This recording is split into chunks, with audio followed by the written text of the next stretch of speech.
L'outil PDC prend la forme d'une plateforme web structurée suivant les différentes phases d'un plan de déplacement.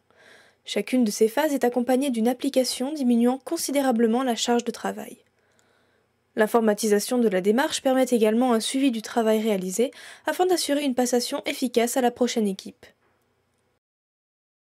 Un plan de déplacement correctement mené aboutit à l'augmentation de l'utilisation des modes de transport doux et donc à la réduction de l'utilisation individuelle de la voiture, car des actions spécifiques ont amélioré la correspondance entre les besoins en déplacement des usagers et l'offre en transport doux. Mais comment bien mener un plan de déplacement campus pour être sûr d'atteindre cet objectif ?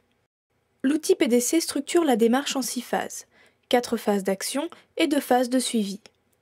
Nous allons à présent détailler chacune d'entre elles. L'onglet « Agir » de l'outil propose une série de fiches décrivant des actions à mettre en place. Vous pouvez alors constituer un plan d'action en sélectionnant celles qui vous semblent pertinentes. Mais comment savoir lesquelles sélectionner ? Il faut réaliser un diagnostic mobilité précis de la situation des transports dans votre campus. L'outil PDC vous aide à mener ce diagnostic en 3 temps.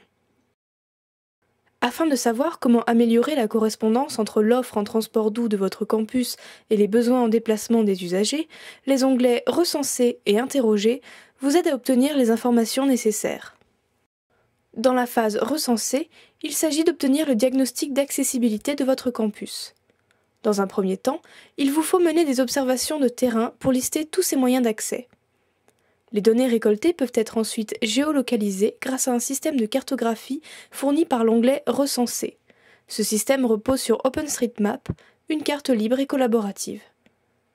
La visualisation géographique des différents moyens d'accès vous aide à rédiger un diagnostic synthétisant les problèmes d'accessibilité du campus. Dans la phase « Interroger », il s'agit d'obtenir les statistiques d'usage des modes de transport recensés.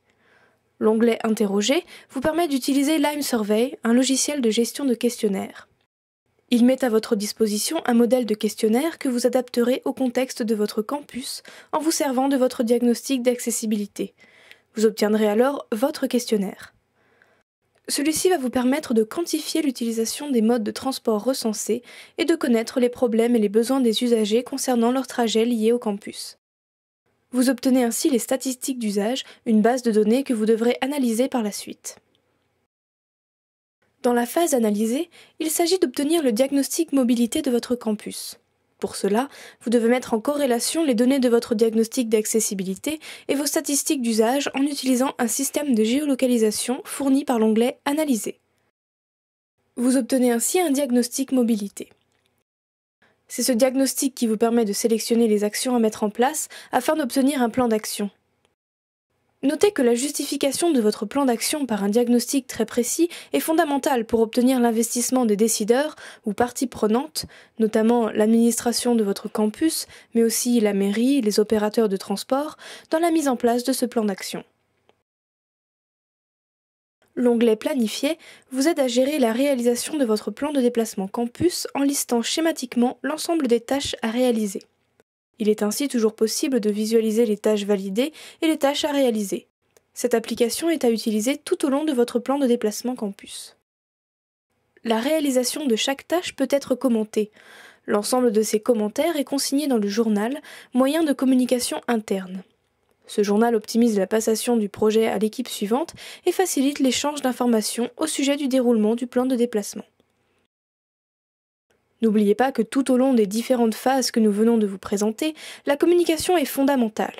Il s'agit d'une part de convaincre les usagers d'utiliser les modes de transport doux et d'autre part d'obtenir le soutien et l'investissement des parties prenantes.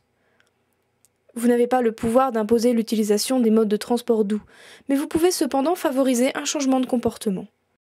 L'outil PDC vous propose des modèles d'affiches adaptables et des idées d'action à organiser permettant une communication efficace à chaque étape du plan de déplacement. En outre, vous trouverez dans l'outil des conseils pour obtenir le soutien des parties prenantes dès le début de votre démarche et leur investissement concret lorsqu'il s'agira de mettre en œuvre et de suivre le plan d'action. Afin de permettre à chacun de mettre en place un plan de déplacement campus, le REFED a créé un wiki Projet Mobilité Durable. Ce centre de ressources collaboratif contient des informations sur la méthode du plan de déplacement campus et sur l'utilisation de l'outil PDC. Les meilleurs conseils venant du terrain, nous comptons sur les équipes projet pour enrichir ce wiki. Enfin, le REFED propose une formation d'une journée, gratuite et ouverte à tout étudiant, personnel ou association souhaitant apprendre à gérer un plan de déplacement et à utiliser son outil. N'hésitez pas à nous contacter à l'adresse suivante mobilité@refed.org et pour plus de détails, rendez-vous sur pdc.refed.org.